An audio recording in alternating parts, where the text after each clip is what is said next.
This is Algebra Lesson 8.5, Division with Exponents.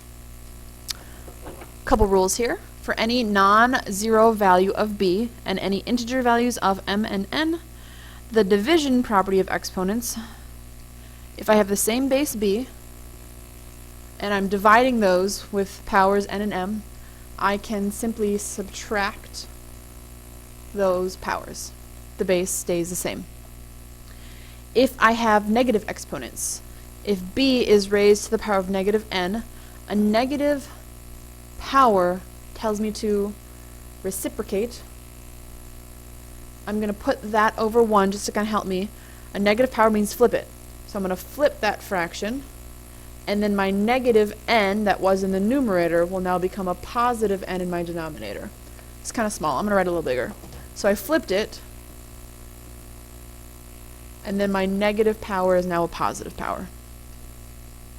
So I have a negative power again. I'm going to flip it,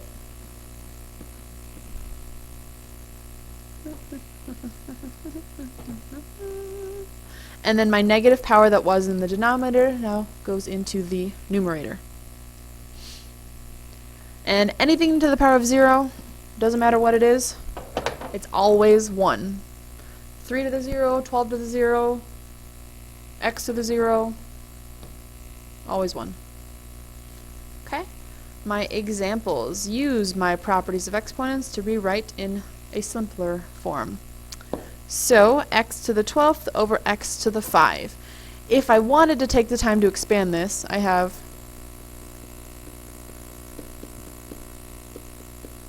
I'm running out of space. Oh well. 11, 12. And on the bottom, now the reason that expanded form is nice is it kind of really shows me what happens here. So I'm going to start crossing some of these off. If you have the same thing in the top of a fraction and the bottom of a fraction, they divide, and they divide, and they divide, and they divide, and they divide. And if you notice on the top, I have 1, 2, 3, 4, 5, 6, 7 left. I could have arrived at that same answer by using my division rule at the top, that x to the 12 over x to the 5, I divide 12 over 5, and I got my 7. Or I subtract 12 minus 5, and I got my 7. So I'm not going to take the time to expand this. I'm simply going to divide 6 over 5. I treat my coefficients like regular. 6 over 5 is 1.2.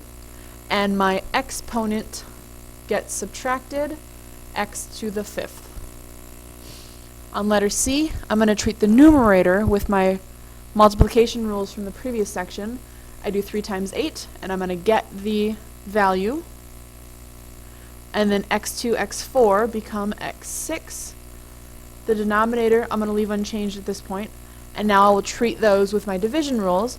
24 over negative 4, I divide. I treat my coefficients regular. X to the 6 over x to the 3rd, when I group those, the 6 on top, 3 of those will cancel with 3 on the bottom, so I have 3 left. Simply 6 minus 3 left me with 3. Letter D, I need to subtract my exponents. So negative 13 minus negative 8 is negative 5. So this is 5 to the negative 5. But I want to simplify this a step further. I don't want to leave a negative exponent. So I am going to flip this, and the exponent turns positive. But when I flip, I don't want to leave an empty region on my fraction, so I'm going to fill it with my invisible 1. 7 to the 4 over 7 to the 4 is 7 to the 0, because 4 minus 4 is 0. My base stays the same, but I remember anything to the power of 0 is 1. Basically, all the 7's eliminated, and all I have left is the invisible 1. Letter F, I have z to the 8 over z to the nothing? Nope, there's the invisible 1. So really, this becomes z to the 8 over z to the 1. And I will subtract, that becomes z to the 7. Anything to the power of 0 is 1, and the best for last, The 4 will stay right where it is. There's no exponent on the 4. There's no other 4's to group with it. There's no other coefficients to do anything with it. The x to the power of negative 2. Well, anytime I see a negative exponent, I know I need to flip that, and the exponent turns positive. I see a z to the 2. Well, there's nothing funky about that. There's no other z's to group it with. There's no negative exponent. The z to the 2 is going to stay right where it is. And I see my y to the negative 5. Well, I see a negative exponent, so I need to flip it, and my exponent turns positive. Example B. Anne bought a van for $18,500 for her flower delivery service. Based on the prices of similar used vans, she estimates a rate of depreciation of 9% per year. Depreciation means decreasing, losing value. How much will the van be worth in 6 years? So this is nothing new. We did this a couple lessons ago. We have my start. I need to do my percent change to get my change. I have 100% of the value. If I take away 9% of the value, I am retaining 91% of the value, 0.91 in decimal form. And if 6 years go by, I can just put that power of 6 and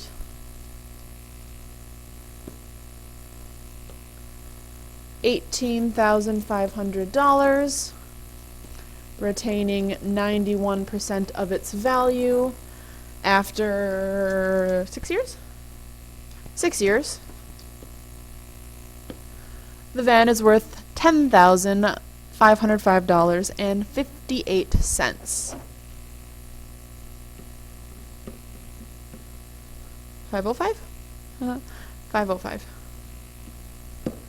Wow. Not remembering numbers well today. There we go. Now, that's not really anything new, but the reason we brought it back is to just have a little bit of review before we go to the next situation. So this equation models the situation. I guess more exactly.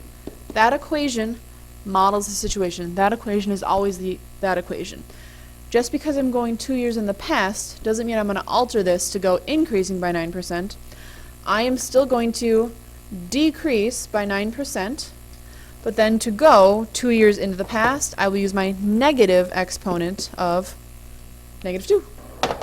So we'll do the same situation, the same equation.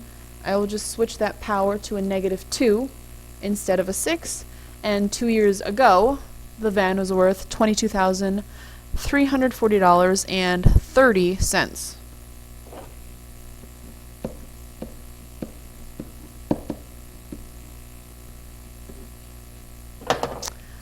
That is it for the notes.